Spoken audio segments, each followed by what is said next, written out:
चलो बच्चों, तो आज हम लोग स्टेट में थर्ड चैप्टर कंटिन्यू करें। जो चैप्टर का नाम है लीनियर रिग्रेशन। देखो, लीनियर रिग्रेशन में हमने एक्सरसाइज 3.1 उसमें समझा था कि बेसिक फार्मूला जो थी, ठीक है ना, लीनियर रिग्रेशन फाइंड करने के लिए, रिग्रेशन लाइन फाइंड करने के लिए। और एक्सरसाइज 3.2 में हम लोगों ने उसकी शॉर्टकट फार्मूला भी देखी थी, कैसे एक्स वाई को यूवी में कन्वर्ट करते हैं वो। आज एक्सरसाइज 3.2 ही कंटिन्यू करें। हमने एक्सरसाइज 3.2 में 3 सम देखे थे, आज क्वेश्चन नंबर 4 से देखे हम लोग। तो क्वेश्चन नंबर 4 में ऐसा लिखा हुआ है, the following information is obtained to study the relation between the carpet area in a house and its monthly rent in a city. Obtain the regression line of y and x. Estimate the monthly rent of a house having carpet area of 110 square meter. यहाँ पर carpet area दिया हुआ है और उसका monthly rent दिया हुआ है, ठीक है ना। तो उन पर से हमें उसकी रिग्रेशन लाइन फाइंड करनी है कि अगर कारपेट एरिया 55 स्क्वायर मीटर हुआ ना तो उसकी रेंट 18,000 है। अगर कारपेट एरिया 60 स्क्वायर मीटर हुआ ना तो उसका रेंट 19,000 है। ऐसे दिया हुआ है ना सब।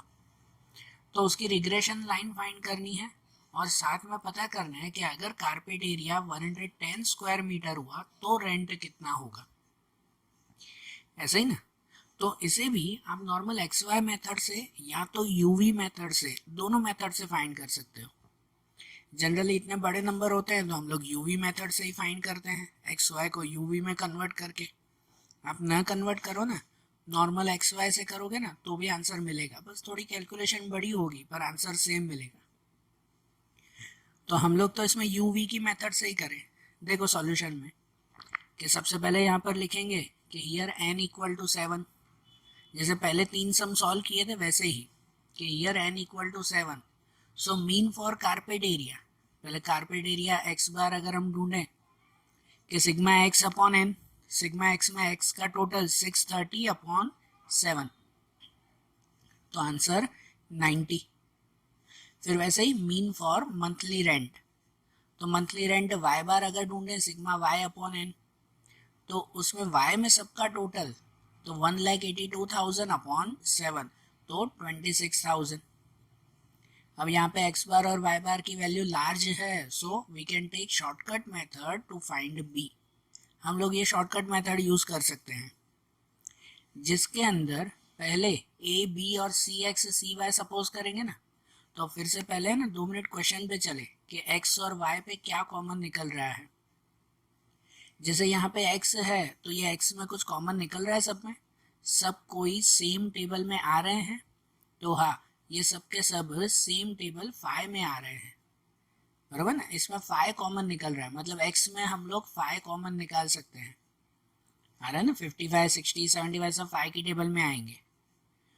और यहाँ y में, तो y में कुछ कॉमन आ रहा है, तो आ रहा है y में सब में 1000 कॉमन है, पीछे 3 0 सब में कॉमन है कि नहीं। 1000 सब में कॉमन है तो इसका मतलब y में हम लोग कॉमन निकाल सकते हैं 1000, बरोबर ना। तो cx और cy वैसा लिखे ना, तो हम लोग यहाँ पर cx पे सपोज करेंगे 5 और cy पे सपोज करेंगे 1000, ठीक है। तो इनके बेस पर फिर a और b सपोज करते हैं। तो cx के बेस पर अगर a सपोज करो ना तो a ऐसा नंबर सपोज करते हैं जो 5 की टेबल में ही आता हो। तो यहाँ देखो, यहाँ x बार 90 मिला ना, a ढूंढते हैं यहाँ से, x बार 90 मिला तो आप भले a को 90 ले सकते हो, ले सकते हैं ना, क्योंकि ये 90 भी 5 की टेबल में आता है ना। अगर नहीं तो उसके आसपास कोई 95 85 80 100 कोई भी ऐसा नंबर जो 5 की टेबल में आता हो, दूसरा कोई नंबर नहीं ले सकते। वैसे ही देखो cy पे 1000 लिया ना, तो b पे ऐसा नंबर सपोज करना कि जो 1000 की टेबल में आता हो। जैसे यहाँ y बार 26,000 मिला ना, 26,000 मतलब b पे सपोज करेंगे वो भी 26,000 ही कर सकते हैं, ये 1000 में आता है ना, बराबर ना। आप भले 27 25 28 वो भी कोई भी कर सकते थे। तो uv की फॉर्मूला क्या होगी, u में x minus a upon C X, मतलब x माइनस a पे 90 अपॉन सी एक्स पे 5। और v पे y minus B upon C Y, तो y माइनस बी पे 26,000 अपॉन सी वाई पे 1000, ये u और v मिल गया ना। बस यहाँ ये जो पहले लिखते हैं ना, टेबल बनाने से पहले जो ये कैलकुलेशन करते हैं, इसमें ध्यान देना। ये बन गया ना, तो आगे के कैलकुलेशन खुद ब खुद सॉल्व हो जाएगी। कि जैसे देखो, अब तो टेबल बनाना है कि x और y दिया हुआ है आपको, u पहले ढूंढोगे तो उसकी फॉर्मूला x माइनस 90 अपॉन 5।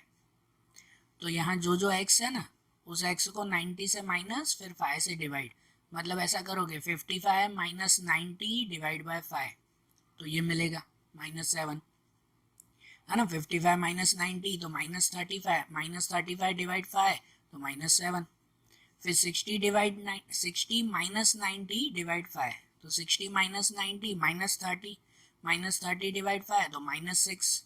ऐसे u की पूरी लाइन ढूंढनी होगी ना। फिर v की लाइन ढूंढोगे, तो v के लिए आपने लिखा है y माइनस 26,000 अपॉन 1000, तो उसके हिसाब से y माइनस 26,000 अपॉन 1000, तो यहाँ जो जो नंबर है ना, उसको 26,000 से माइनस फिर 1000 से डिवाइड, मतलब 18,000 माइनस 26,000 अपॉन 1000, तो 18,000 माइनस 26,000 8,000 डिवाइड 1000 तो -8, फिर 19,000 माइनस 26,000 तो -7,000 डिवाइड 1000 तो -7। ऐसा ये v की लाइन भी मिल जाएगी ना पूरी। फिर उस पर से ढूंढोगे ये u और v का मल्टीप्लाई, फिर u स्क्वायर, ये जो u की लाइन है उसका स्क्वायर, और नीचे फिर सबका टोटल करोगे। ढूंढेंगे ना, ऐसा ही है ना, सब में ऐसा ही किया था ना हमने। फिर इसमें फॉर्मूला रखेंगे हम लोग कि b की वही formula n sigma u sigma v upon n sigma u square sigma u whole square multiply C Y upon C X. ध्यान रखना u v में ये रखना है याद करके। तो इन सब में वैल्यू n पे 7, u v पे 390, ये सब वहाँ टेबल से लिखेंगे ना हम लोग। फिर सिग्मा u और v पे 0, ये सिग्मा u स्क्वायर पे 238, u पे 0 का स्क्वायर, और सी वाई और सी एक्स पे जो सपोज किया वो 1005। फिर इनका कैलकुलेशन करेंगे, जो आखिरी में आंसर मिलेगा ना, उसको इससे डिवाइड और फिर 200 से मल्टीप्लाई भी, या तो भले पहले 200 से मल्टीप्लाई और फिर इससे डिवाइड, तो आंसर ये मिलेगा 327.73, ये बी की वैल्यू मिली। ठीक है ना, फार्मूला वाइज। फिर ए ढूंढेंगे, तो ए की वही फार्मूला y बार माइनस बी एक्स बार, जिसमें y बार पे जो आपने स्टार्टिंग में ढूंढा था वो 26,000 माइनस बी पे ये 327.73, और दूसरे ब्रैकेट में x बार पे 90 जो पहले ढूंढा था, तो इनका भी माइनस करो तो आंसर मिलेगा -3495.7।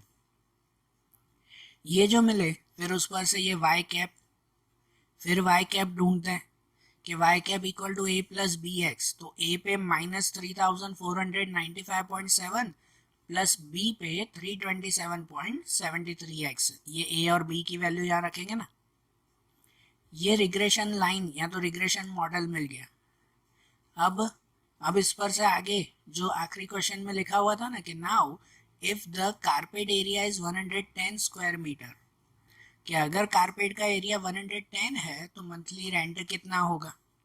मतलब x की जगह पे क्या रखना है अब 110, तो यहाँ पर 3495.7 प्लस 327.73 मल्टीप्लाई 110, तो ये मिलेगा ना यहाँ पे, और इन दोनों का मल्टीप्लाई 36,050.3, और दोनों का माइनस करो तो मिलेगा 32,000, ये कॉमा 32,554.6। मतलब कि ये मंथली रेंट हुआ ना, कि अगर कारपेट एरिया 110 स्क्वायर मीटर तो मंथली रेंट ये होगा।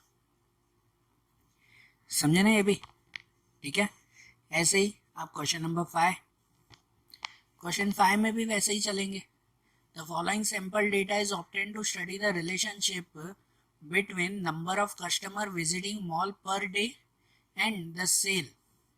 मतलब कि भाई पर डे कितने जो है वो कस्टमर्स वो विजिट कर रहे हैं मॉल में और उनके हिसाब से सेल कितनी हो रही है वो दिया हुआ है.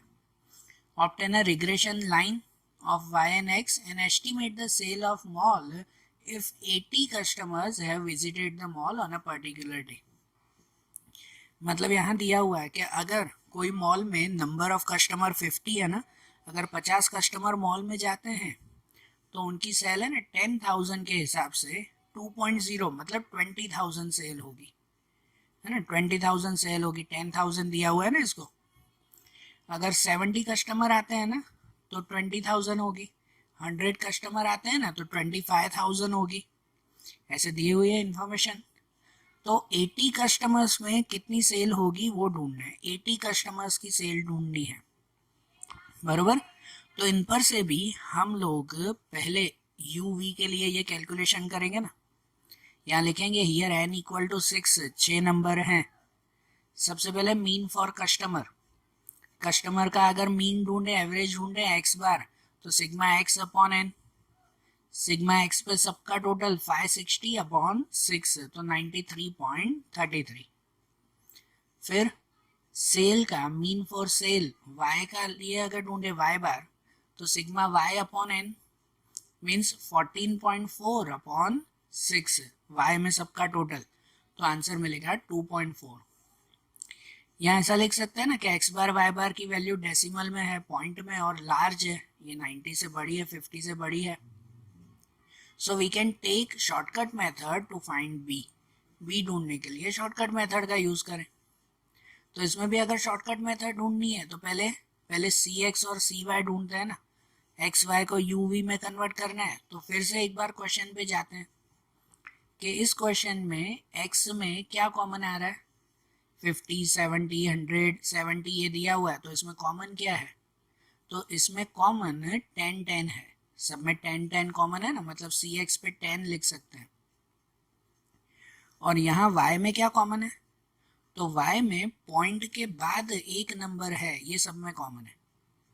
और तो सब कोई सेम टेबल में नहीं आ रहा है ना. जैसे 20 है, समझो पॉइंट ना होता तो 20, 25, 40 ये हो जाता, लेकिन 14 है, ये सब 5 की टेबल में आएंगे, लेकिन ये 14 5 की टेबल में नहीं आएगा ना. मतलब कि इसमें कोई नंबर कॉमन नहीं है, पॉइंट कॉमन है, कि सब में पॉइंट के बाद एक नंबर कॉमन है. सही बात. तो इसमें कॉमन क्या लिख सकते हैं पता है, सी वाई पे 0.1, पॉइंट के बाद एक नंबर होना चाहिए, 0.1. ठीक है. तो अब फिर से इसके सॉल्यूशन पे चले ना, कि यहाँ पर सी एक्स पे लिखेंगे 10 और सी वाई पे लिखेंगे 0.1. तो सी एक्स के हिसाब से ए सपोज करना होगा. तो अब ए पे ऐसा नंबर लिखेंगे जो 10 की टेबल में आता हो, जो 10 की टेबल में हो. यहाँ देखो ये एक्स बार ये मिला ना 93.33, तो ये नहीं लिखेंगे, 93 नहीं लिखेंगे. ऐसा नंबर जो 10 में आता हो, मतलब हम लिख सकते हैं 90, या लिख सकते हो 80, 100, 70, कुछ भी लिख सकते हो जो 10 में आता हो, बरोबर. इनके हिसाब से ये सपोज करते हैं. फिर देखो सी वाई पे 0.1 है, सी वाई पे 0.1, तो ऐसा नंबर बी पे सपोज करेंगे जिसमें पॉइंट के बाद एक ही डिजिट आता हो. जैसे यहाँ वाई बार पे 2.4 मिला, तो यही ले सकते हो भले 2.4, पॉइंट के बाद एक ही डिजिट है ना. ठीक है ना. तो उस पर से u और v ये मिल जाएगा कि u पे x minus A upon C X, मतलब x माइनस 90 अपॉन 10. फिर v पे y minus B upon C Y means y minus 2.4 upon 0.1. ये u और v मिल गया. तो अब इस पर से टेबल बना, सॉल्यूशन करें आगे कि इस टेबल में ये x और y दिया हुआ है क्वेश्चन में. पहले u ढूंढोगे आप. u में x माइनस 90 अपॉन 10, मतलब क्या करोगे कि x की जो भी लाइन है ना उसको पहले 90 से माइनस फिर 10 से डिवाइड. जैसे अगर 50 है तो 50 माइनस 90 डिवाइड बाय 10, तो 50 माइनस 90 40, 40 डिवाइड बाय 10 तो -4, ऐसा ना. फिर 70 माइनस 90 डिवाइड 10, तो 70 माइनस 90 -20, -20 डिवाइड बाय 10 तो -2. ये u की लाइन मिल गई ना पूरी. ऐसे फिर v की लाइन ढूंढेंगे, है ना. ये कॉलम हम लोग ढूंढेंगे फिर कि इसके लिए y माइनस 2.4 अपॉन 0.1, तो ये जो नंबर है ना y के, उसको पहले 2.4 से माइनस फिर 0.1 से डिवाइड। जैसे 2.0 माइनस 2.4 तो मिलेगा 0.4, और 0.4 डिवाइड 0.1 तो -4। ठीक है ना, ये v की पूरी कॉलम ऐसे ढूंढेंगे, इसको पहले 2.4 से माइनस फिर 0.1 से डिवाइड, कैलकुलेटर से ढूंढेंगे ना। ये मिल जाए तो आखिरी में फिर u और v का टोटल एंड u स्क्वायर, ये u में जो भी नंबर है उनका स्क्वायर, फिर इन सब का टोटल नीचे। और ये सब जो वैल्यू मिलेगी ना, वो वैल्यू हम लोग लिखेंगे यहाँ b में, यहाँ पे वैल्यू लिखें b के अंदर।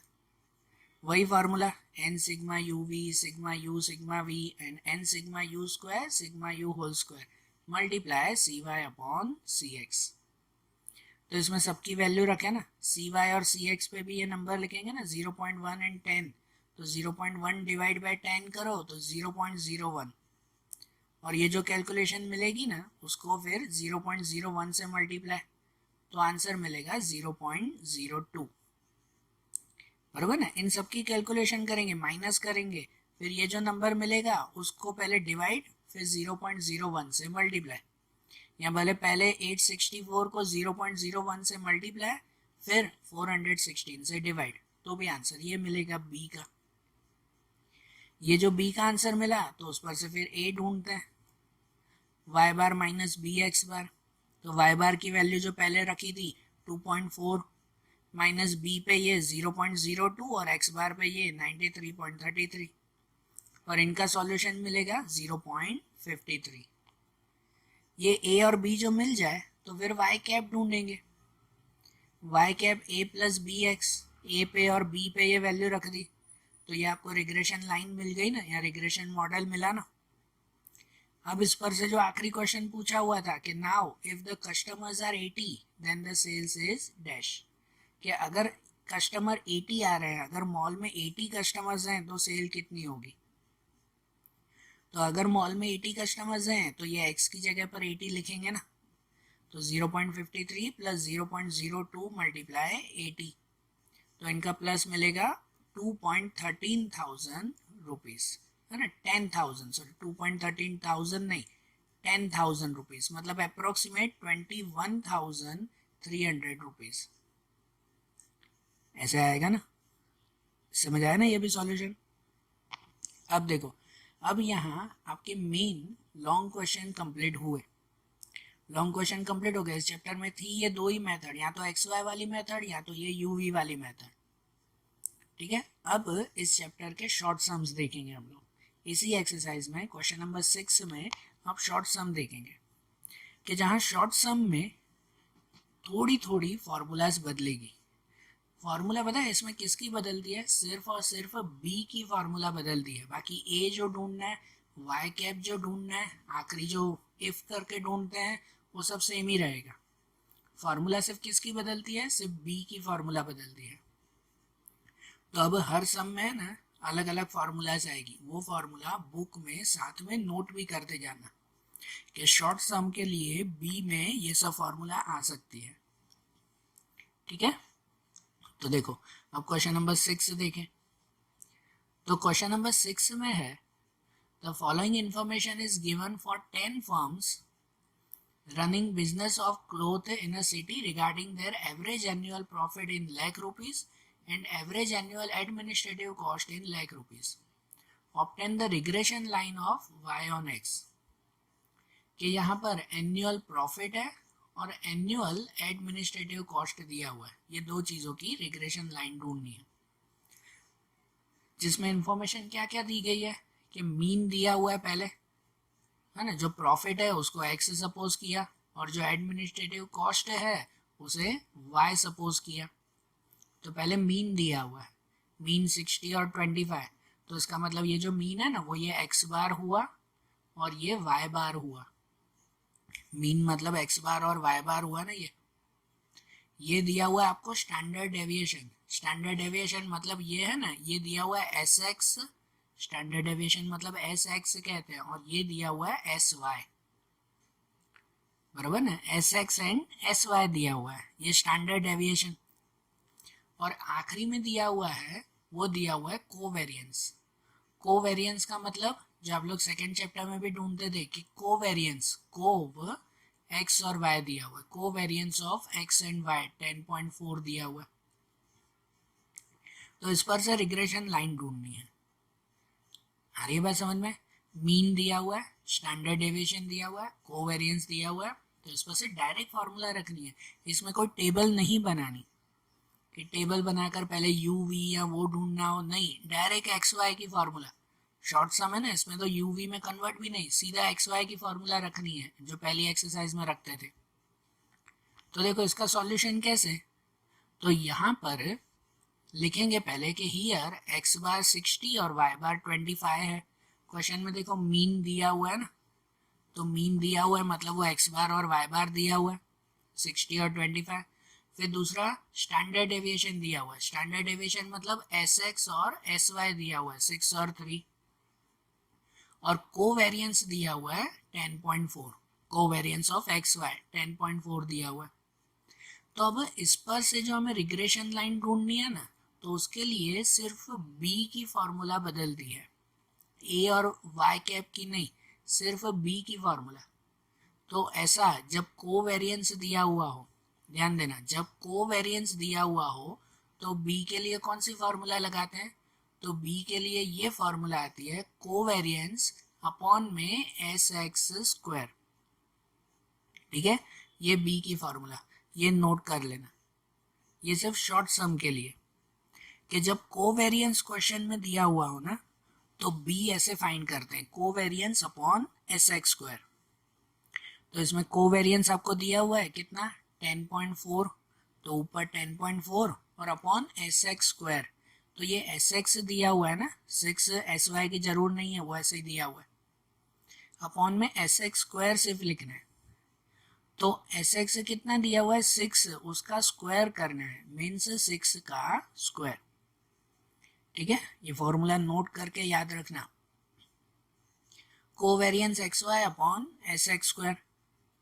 तो 10.4 अपॉन 6 स्क्वायर, तो 6 स्क्वायर 36, 10.4 अपॉन 36, तो आंसर 0.29। ये बी की वैल्यू मिल गई, बराबर।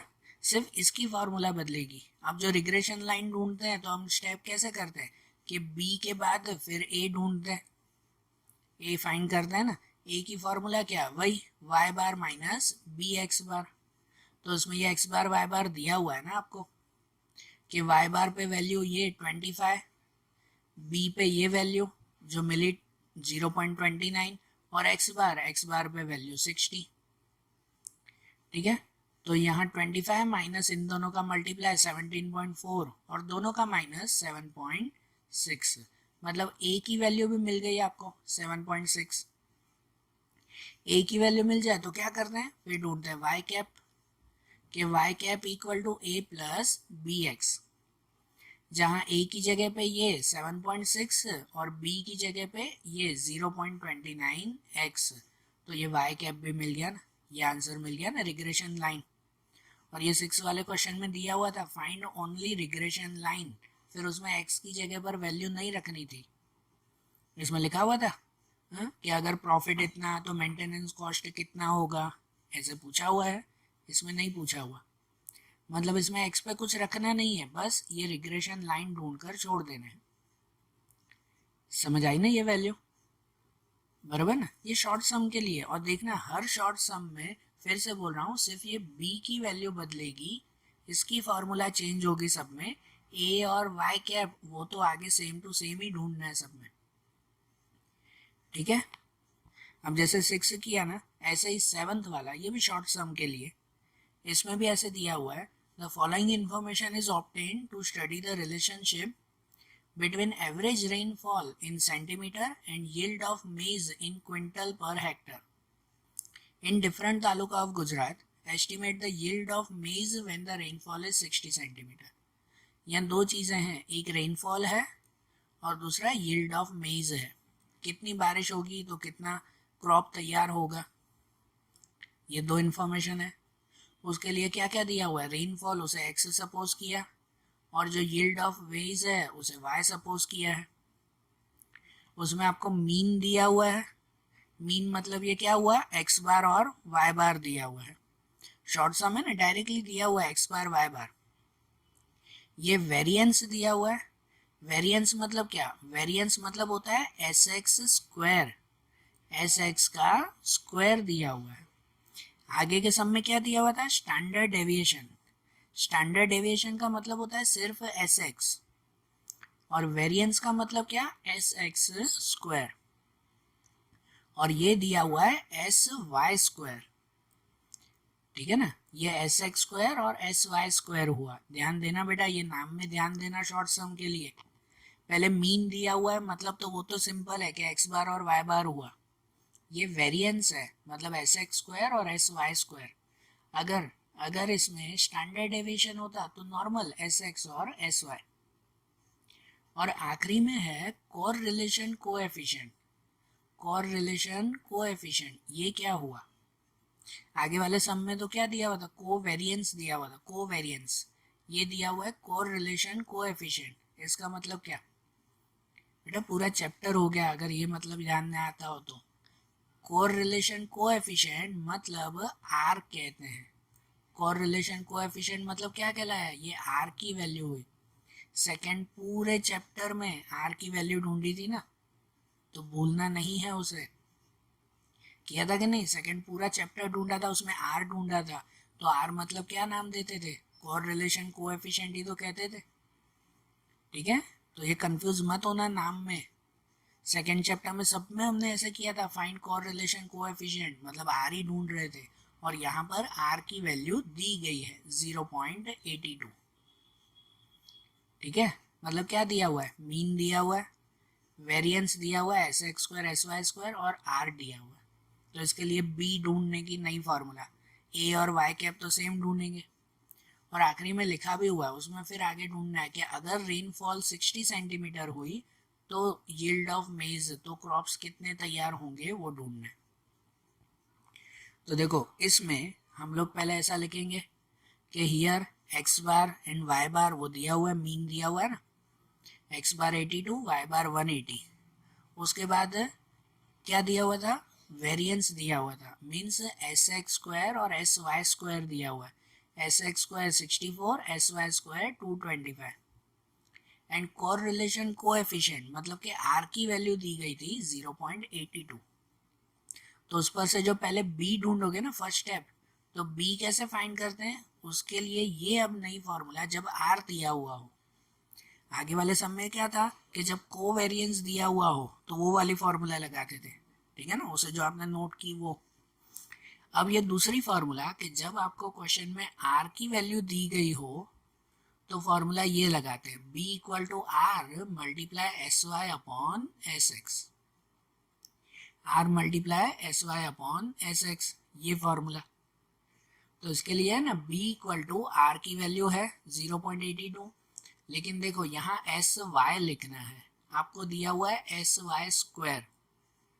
ये क्या दिया हुआ था क्वेश्चन में, एस वाई स्क्वायर दिया हुआ था, आपको फॉर्मूला में लिखना है एस वाई। मतलब क्या करना होगा, इसका स्क्वायर रूट लिखना है आपको। तो 225 नहीं, उसका स्क्वायर रूट, तो उसका स्क्वायर रूट कितना 15 लिखेंगे। और अपॉन में एस एक्स, तो अपॉन एस एक्स में ये एस एक्स स्क्वायर दिया हुआ है 64, तो उसका स्क्वायर रूट 8 लिखेंगे। मतलब B equal to R multiply, R पे 0.82 मल्टीप्लाई 15 अपॉन 8। तो 0.82 को पहले 15 से मल्टीप्लाई फिर 8 से डिवाइड, बी की वैल्यू कितने मिल जाएगी 1.54।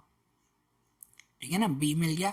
ये खाली नई फार्मूला से फिर तो वही स्टेप करने कि पहले ए ढूंढना है, Y bar minus B X बार, सब दिया हुआ है ना, वाई बार भी दिया हुआ है, बी और एक्स बार भी है, तो ए की वैल्यू मिल जाएगी 53.72। फिर वाई कैप ढूंढोगे, now Y cap A plus B X, तो उसमें ए और बी ढूंढ लिया आपने, तो उसे यहाँ रख देंगे, ये रिग्रेशन लाइन बराबर ना, ये ए और बी एक्स वो भी मिल जाएगा। फिर ढूंढोगे कि जो क्वेश्चन में लिखा हुआ था ना एक्स पे क्या रखना है, तो लिखा हुआ था if the rainfall is 60 centimetre then the yield is, तो अगर रेनफॉल 60 मतलब एक्स पे 60 रखेंगे, तो एक्स पे 60 रखो तो वाई कैप के आंसर क्या मिलेगा 146.12 क्विंटल। मतलब अगर 60 सेंटीमीटर बारिश हुई ना तो 146.12 क्विंटल क्या क्रॉप्स तैयार होंगे। समझे ना। ये भी ध्यान आया ना कि शॉर्ट सम के लिए सिर्फ यहाँ फॉर्मूला बदल रही है, ये स्टेप सेम रहेंगे फिर। ठीक है। ऐसे अब क्वेश्चन नंबर 8 पे ये फॉर्मूलाज नोट करते जाना बी की। अब क्वेश्चन 8 पे चले कि क्वेश्चन 8 पे है the following result are obtain to study the relation between the price of battery of wrist watch in rupees and its supply in 100 units. एक बैटरी है, उसकी रुपीज मतलब उसकी प्राइस और क्या कहते हैं सप्लाई, उन दोनों का रिलेशन है यहाँ पे, प्राइस एंड सप्लाई का relation. Obtain the regression line of y on x and estimate the supply when price is 16।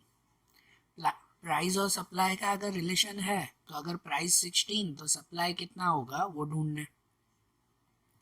Information में क्या क्या है तो n दिया हुआ है, sigma x, sigma y, sigma x square, sigma xy। अब ये सब इंफॉर्मेशन देखकर याद आ रहा है इसमें तो नॉर्मल फार्मूला लगानी है, जो बी की पहली एक्सरसाइज में फार्मूला लगाई थी ना नॉर्मल, कोई नहीं वही फार्मूला वही यूज करनी है फिर तो इसमें।